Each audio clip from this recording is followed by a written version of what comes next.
felt my jawbones snap in 3 places while begging my own son to stop. 2 broken arms, blood everywhere. And you know what I did 3 weeks later when I almost died from the trauma? I still defended him. I posted his bail. I told everyone he didn't mean it. My heart literally stopped beating for 47 seconds because my body couldn't carry the weight of loving him anymore. But I survived. And when I came back, everything changed. My name is Elowen. I'm 68 years old. For 38 years, I taught 3rd graders how to read and tie their shoes. I raised my son Torin alone after his daddy died in a plant explosion. I gave that boy everything. My pension, my savings, my safety, my life.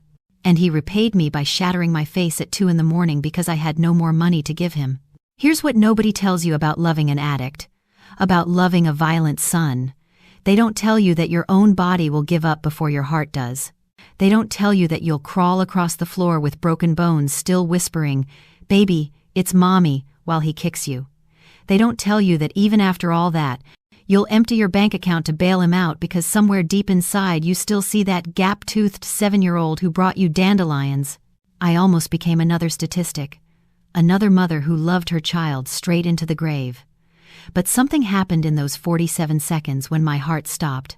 I saw my whole life, every excuse, every bruise I hid, every time I chose him over myself, and I came back different.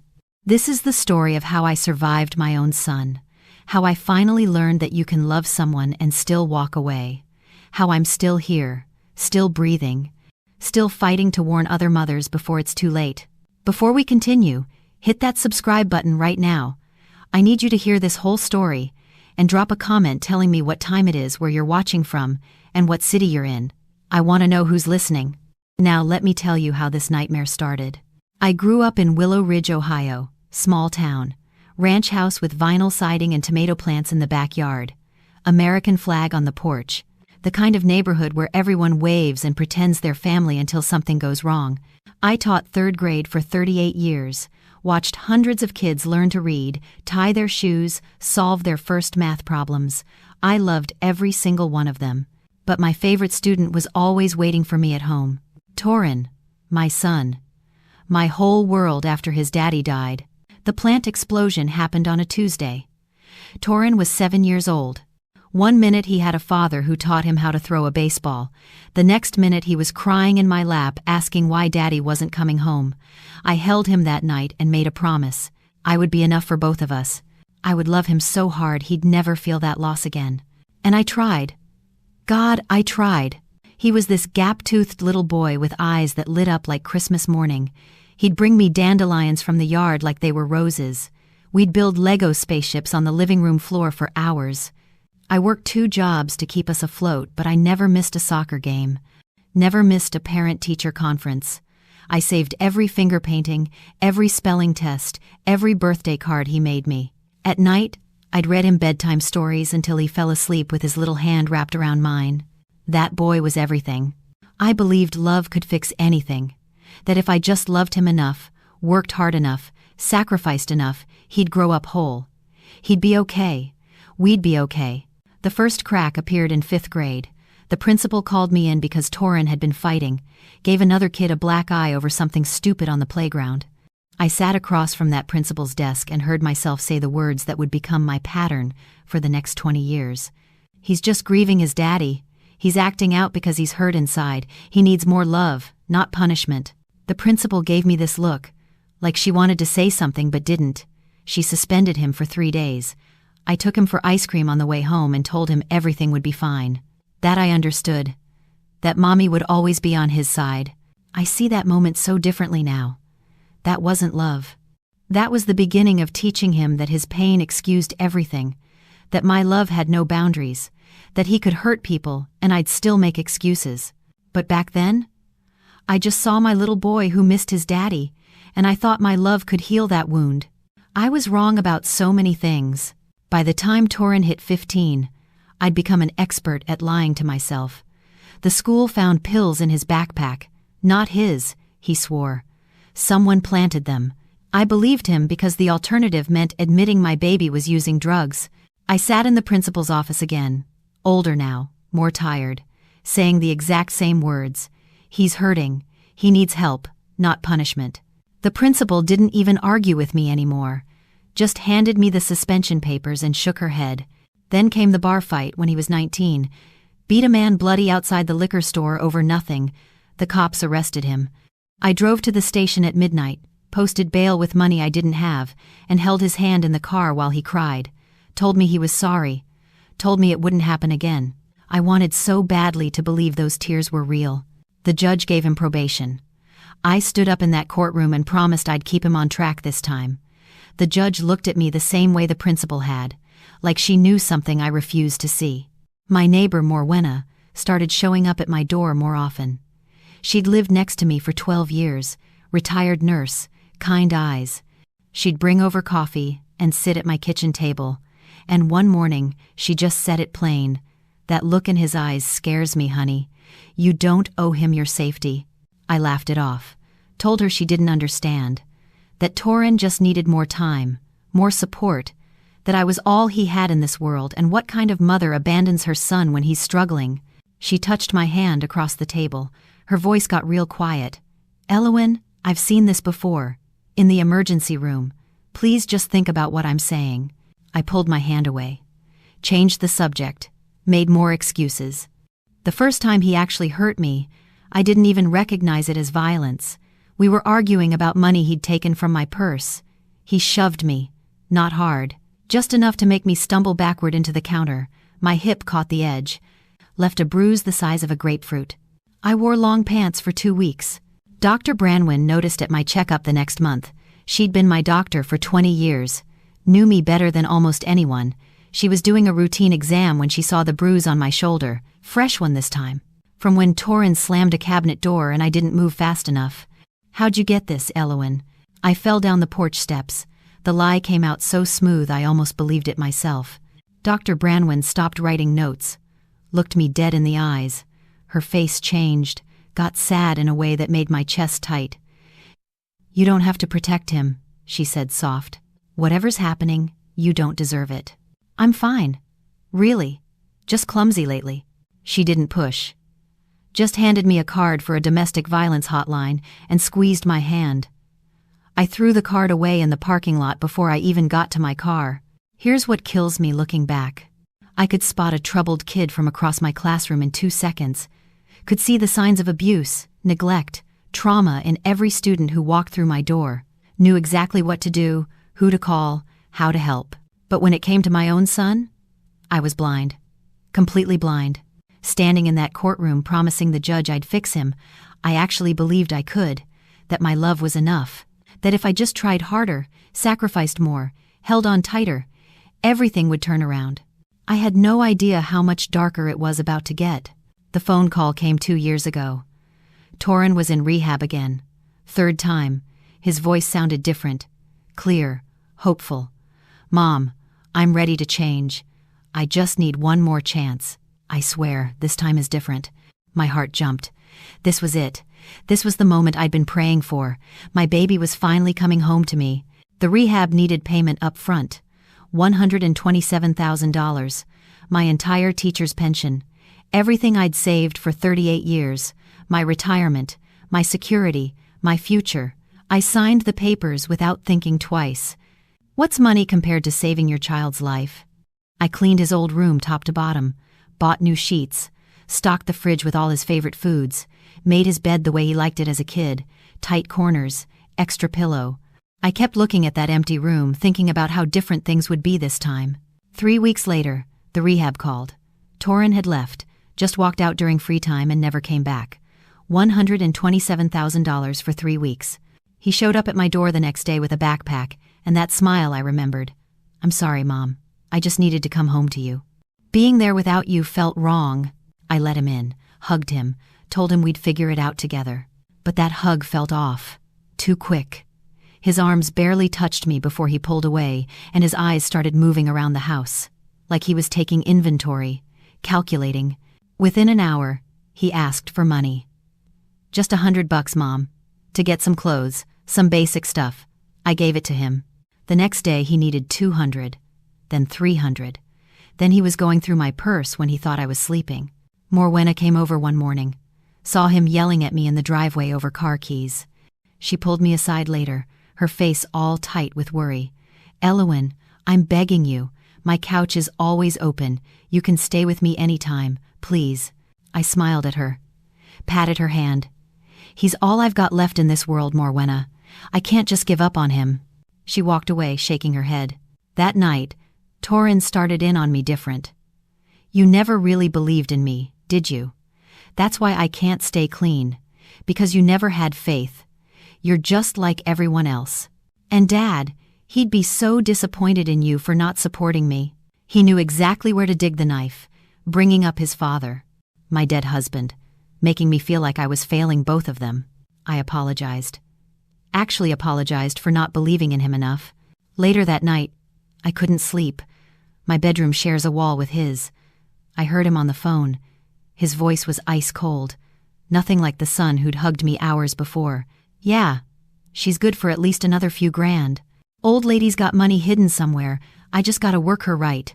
I lay there in the dark, staring at the ceiling, my stomach turning, telling myself I heard wrong, that he was joking with a friend, that it didn't mean what I thought it meant. But deep down, in a place I wasn't ready to admit existed, I knew. I knew my son wasn't coming home to get better. He came home because I was easy money, and I was so desperate to believe in him that I'd let him take everything. Even me. The first time he put his hands on me, I actually apologized to him. We were arguing about money again. He wanted $300. I told him I didn't have it. He shoved me. "Not hard," he said. "Just frustrated." "It was an accident, Mom. I'm sorry." I said, "It's okay, baby. I know you didn't mean it." 2 weeks later, I was reaching for a plate and he slammed the cabinet door, caught my shoulder hard enough to leave a mark. Another accident. He was just moving fast, wasn't paying attention. I started wearing long sleeves. In July, in Ohio heat. My Social Security check came on the 3rd of every month. He knew the exact day, started taking the mail before I could get to it, cashing my checks, keeping the money.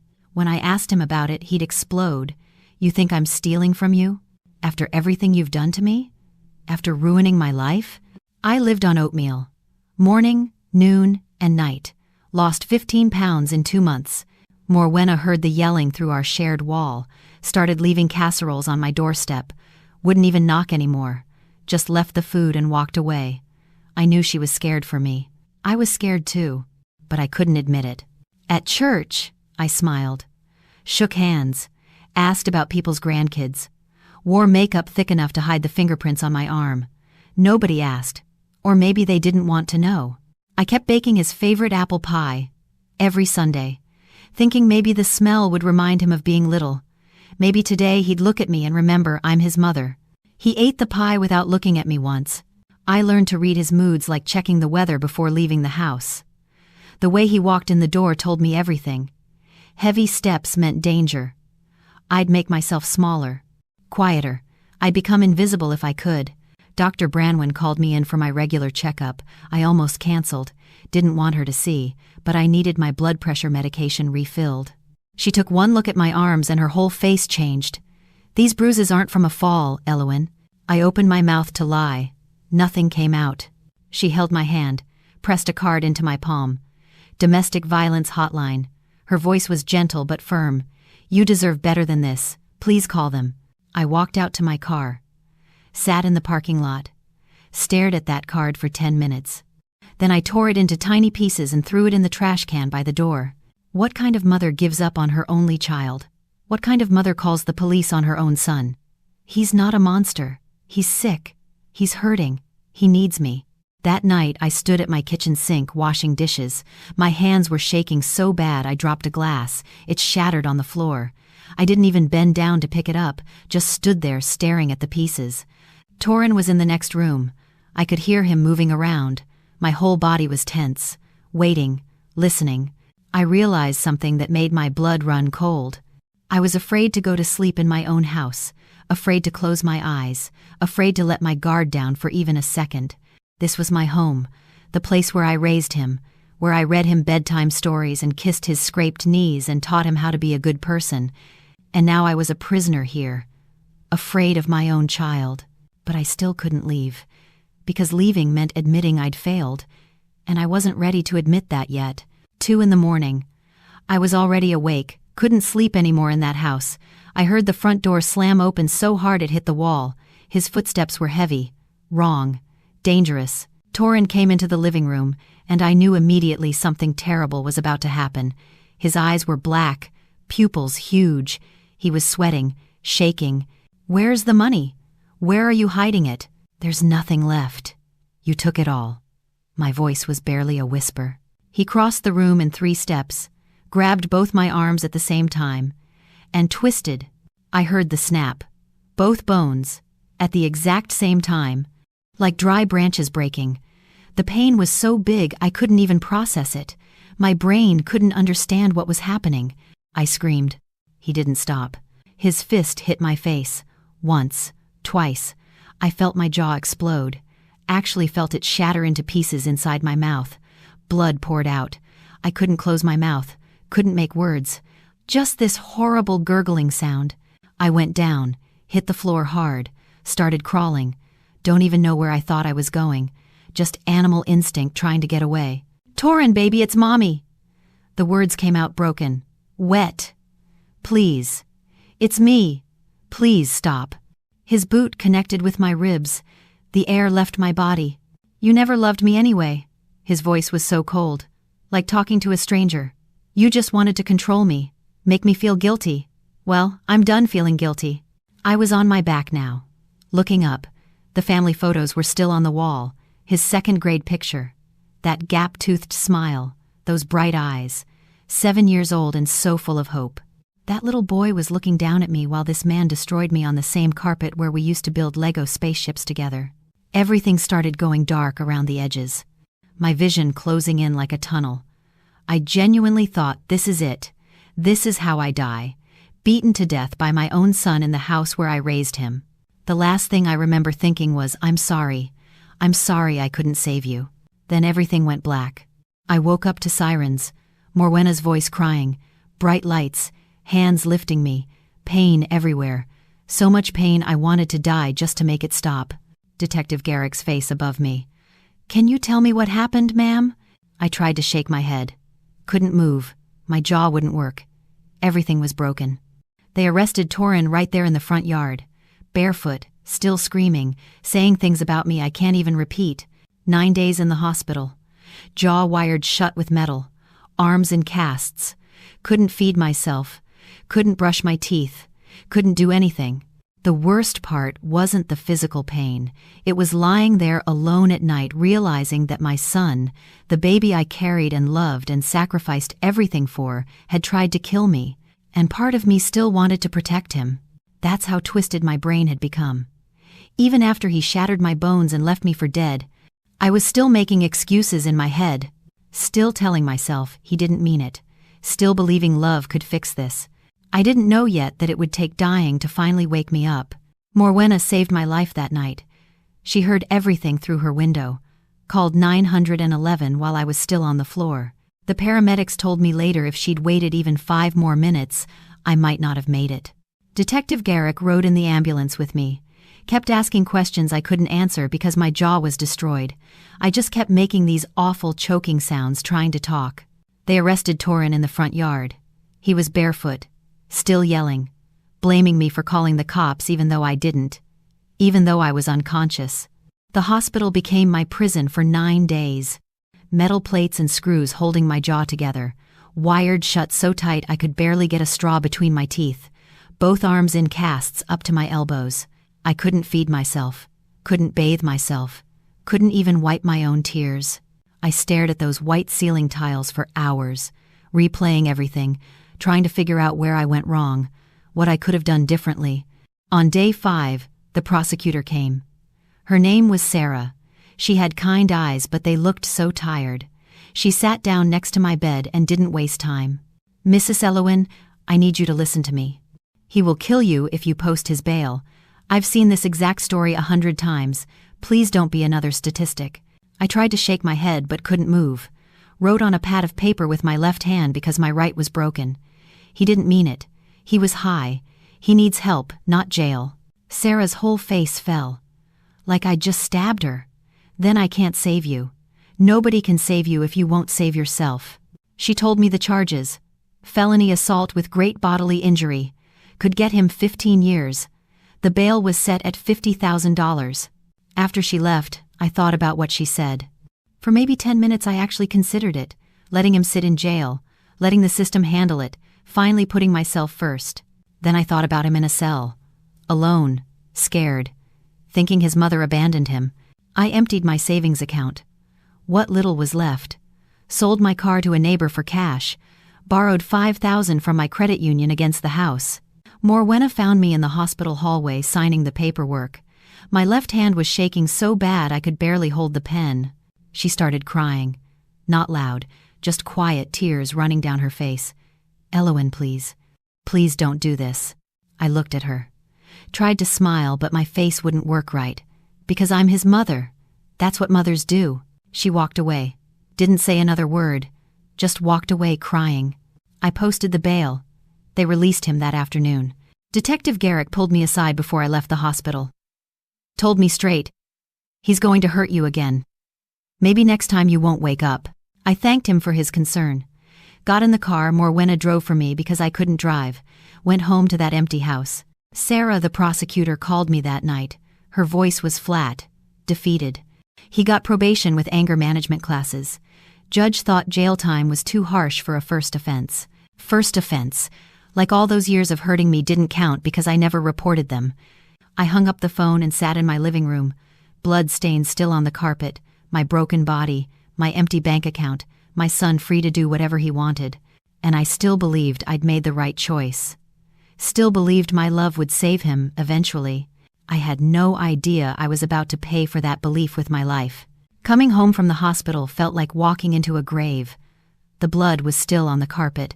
I stood there staring at it, both arms in casts, jaw wired shut, wondering how I was supposed to clean it up when I couldn't even hold a sponge. I couldn't do anything by myself. Couldn't button my own shirt. Couldn't open my medication bottles.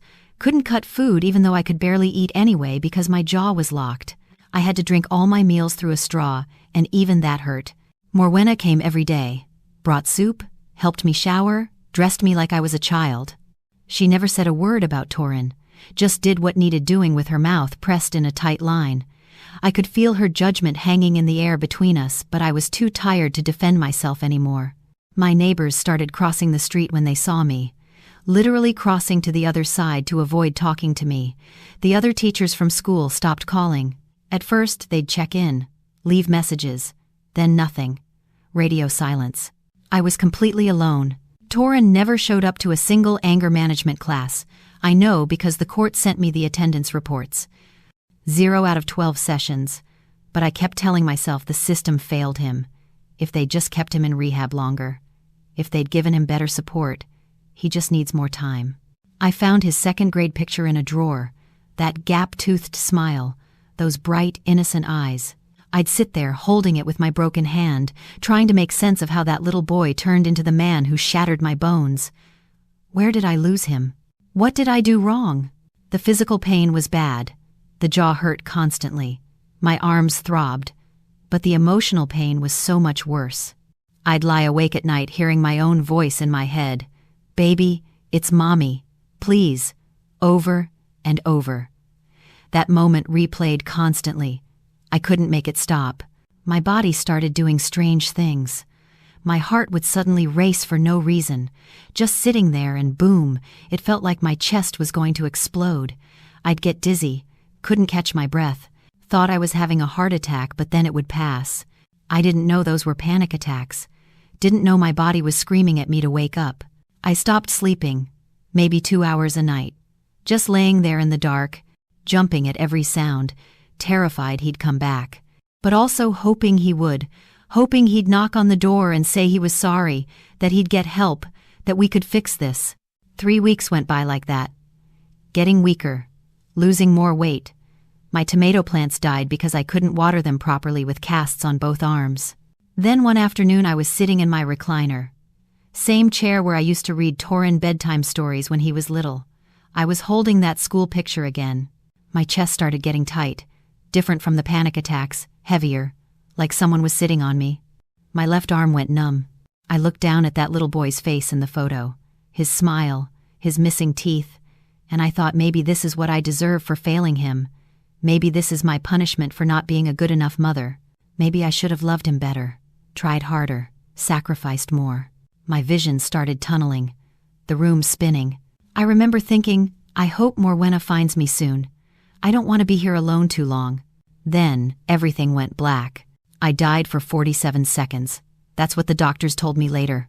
Clinically dead. No heartbeat, no brain activity. Gone. But I wasn't gone. Not really. The pain in my chest was like nothing I'd ever felt. Worse than the broken bones, worse than the shattered jaw, like my whole body was caving in on itself. I tried to call for help, but no sound came out. I hit the floor. The photo fell from my hand, Torin's little face staring up at me from the carpet. Then everything stopped. The pain, the fear, everything just stopped. I was in this space that wasn't a space. No walls, no floor, just this vast quiet. And my whole life was there. Not like watching a movie, more like living through every moment all at once. I saw myself as a little girl playing house with my dolls, promising them I'd be the best mommy ever. I'd never yell, never hurt them, always protect them no matter what. I saw the hospital room when Torin was born, holding him for the first time, his tiny hand wrapped around my finger, whispering, "I'll keep you safe forever, I promise, forever." I saw every moment I chose him over myself, every excuse, every lie, every time someone offered help and I turned it away. I saw Dr. Branwen's face when she handed me that card, the sadness in her eyes. I saw Morwenna begging me not to post bail, the tears on her cheeks. I saw Sarah, the prosecutor, walking away, shaking her head, because she knew I was going to die. And then I heard a voice. Maybe mine. Maybe something bigger. I don't know. But it was so clear. You can't save him. But you can save yourself. I wanted to argue. To say, but he's my son. But I'm his mother. But I promised to protect him forever. The voice came again. Gentler this time. You kept your promise. You loved him with everything you had. But he's killing you. And if you die, what good is your love to anyone? Something broke open inside me. Like a door I'd been holding shut for years just burst open.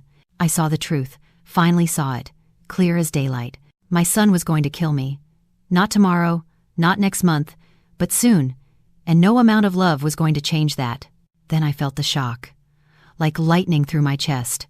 Once, twice, 3 times. Voices yelling, hands on me, bright lights. I opened my eyes.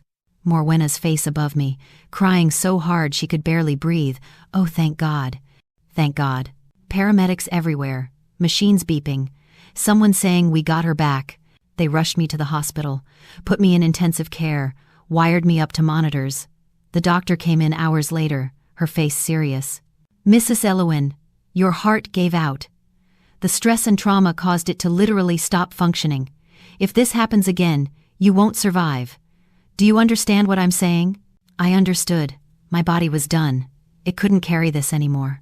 Detective Garrick came to see me the next day, stood by my bed looking uncomfortable. We need your testimony to put him away. But only if you're ready. For the first time in my entire life, I didn't say he didn't mean it. Didn't say he needs help, not jail. Didn't make a single excuse. I just asked, what do I need to do? His whole face changed. Relief flooded over it. I'll get the prosecutor. Morwenna sat with me that night, held my hand, finally said what she'd been holding in for years. I thought I lost you.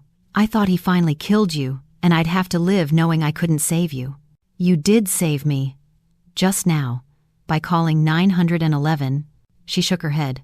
No, honey, you saved yourself. By finally saying enough. Those 47 seconds changed everything. I came back different. The spell was broken. I could finally see my son for what he really was, and I could finally see myself as someone worth saving. I chose to live. Finally. After all those years of choosing him, I chose myself. The cardiologist came in the next morning. Young woman with serious eyes. She pulled up a chair next to my bed and didn't sugarcoat anything. Mrs. Elowin, you had stress-induced cardiomyopathy. Your heart literally broke from trauma. The organ couldn't handle what you were putting it through. If this happens again, you won't survive. Do you understand? I'm 68 years old. I was lying in a hospital bed for the second time in a month because of my son, and something inside me had changed completely. I understand.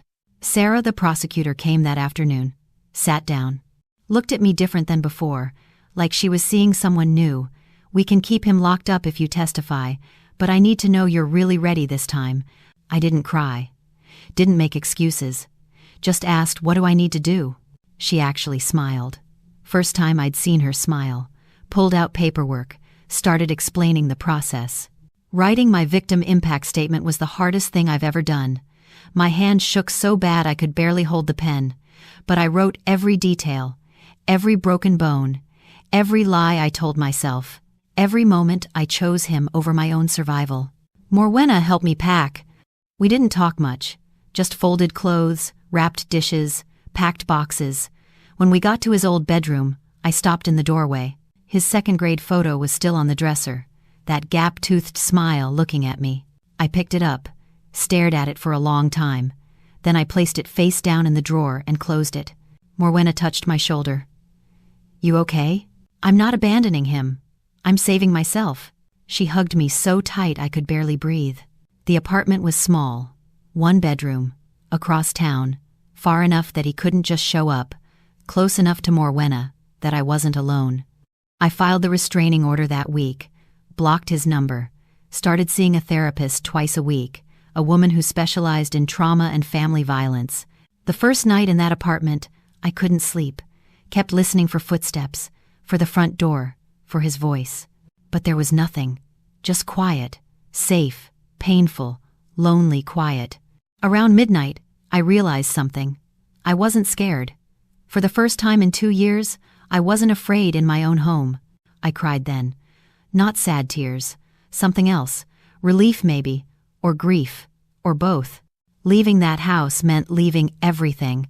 The tomato plants I'd grown for years, the carpet where he built Lego spaceships, every memory of the little boy I loved. But staying meant dying, and I finally understood that. The hardest part wasn't leaving Torin. It was letting go of who I thought I was supposed to be.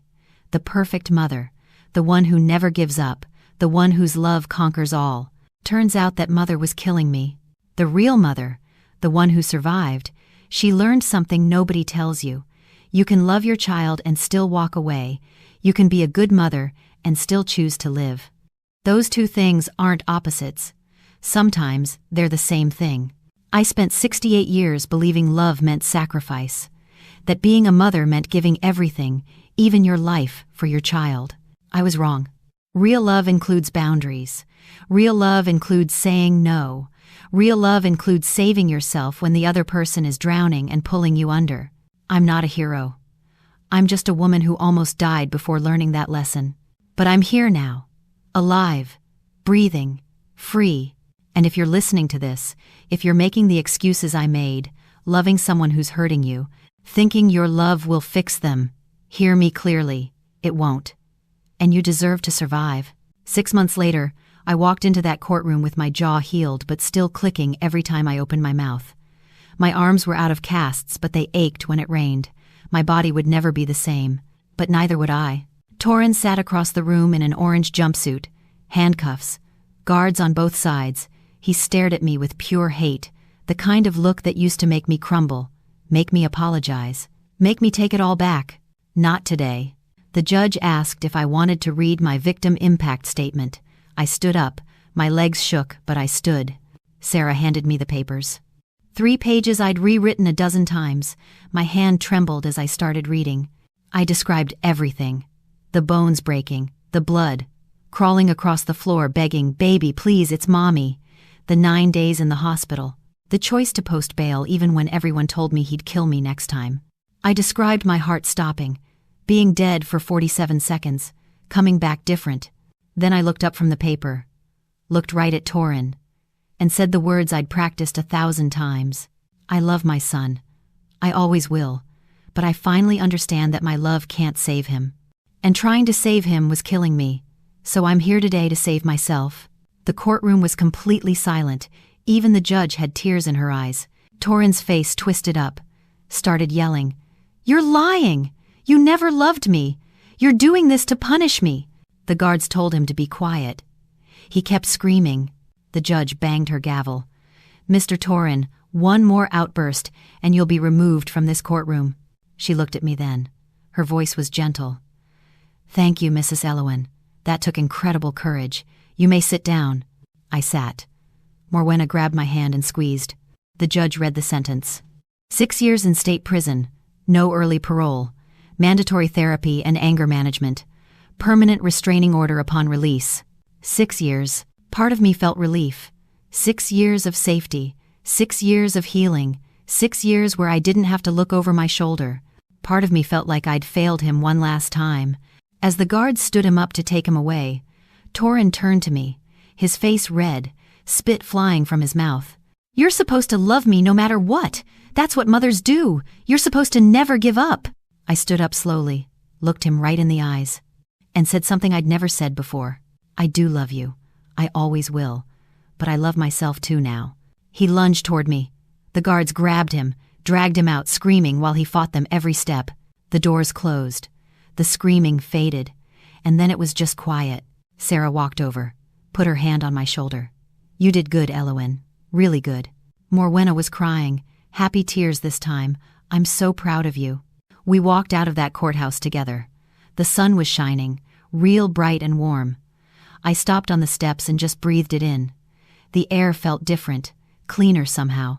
For the first time in my whole life, I wasn't carrying his weight anymore, wasn't making excuses, wasn't protecting him from consequences. I was free. Walking down those courthouse steps with Morwenna's arm around my shoulders, I finally understood something. Being a good mother doesn't mean dying for your child. Sometimes it means living for yourself. And that's exactly what I'm going to do. I'm sitting in my apartment right now telling you this story. Small place, 1 bedroom, security system on the door, deadbolt. I check 3 times before bed. The neighbor downstairs is a retired cop. That's not an accident. This is my life now. And it's mine. I go to therapy twice a week. Still. Probably will for a long time. There's a support group on Thursday nights for mothers of addicted children. Women who understand what it's like to love someone who's destroying you. I volunteer at the domestic violence shelter downtown. Help other women fill out restraining orders. Sit with them while they cry. Tell them my story so they know they're not alone. I'm writing all this down because maybe it'll save someone. Maybe there's a mother out there right now making the same excuses I made, hiding the same bruises, telling herself the same lies. If that's you, listen to me. Really hear me. You can love your child and still walk away. You can be a good mother and still choose to live. Those two things aren't opposites. Sometimes they're exactly the same thing. I'm not healed. I still jump when someone knocks too loud, still have nightmares about that carpet, still see his 7-year-old face sometimes and feel my heart break all over again. But I'm alive. And that matters. Last week I bought tomato plants for my balcony. Stood there with the dirt under my fingernails just like the old days. My hands were steady, no shaking, no fear. I planted those seeds and thought about how they'll grow, how I'll be here to see them turn red, how I get to have a future now. Morwenna comes over for coffee every Sunday. We don't talk about Torin much, just sit together. 2 women who survived, who chose themselves when it mattered most. People ask me sometimes if I regret testifying, if I wish I'd handled things different, given him one more chance. The answer is no. I loved him with everything I had, gave him my pension, my health, my safety, almost my life. It wasn't enough, and that's not my failure, that's my freedom. Some children can't be saved by their mothers. Some addictions are stronger than love. Some violence doesn't stop until you remove yourself from the equation.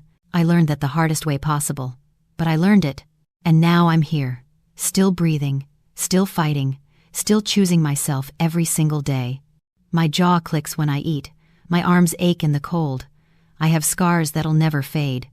But I also have something I didn't have before. I have my life back. Torin has 4 more years left on his sentence. I don't know what happens when he gets out, if he'll try to find me, if he'll have changed, if he'll still hate me for choosing to survive. But I know one thing for sure. I'm not going back. Not to that house, not to that life, not to being the woman who loved herself to death. I tell my story now to other mothers, to women in shelters, to anyone who'll listen, because somebody needs to say it out loud. Your child's addiction is not your fault. Their violence is not your responsibility to fix. And saving yourself is not betrayal. It's survival. So if you're listening to this right now and you're hiding bruises, making excuses, posting bail you can't afford, please hear me.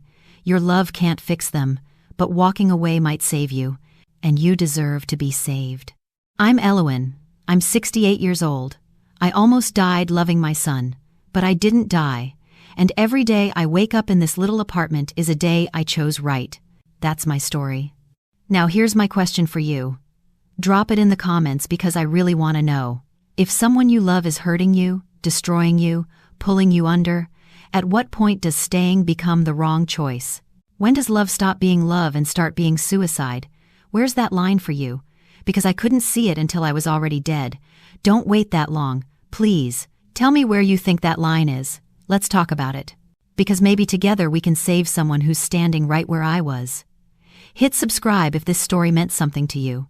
Share it with someone who needs to hear it. And comment below. I'm reading every single one. Let's keep each other alive.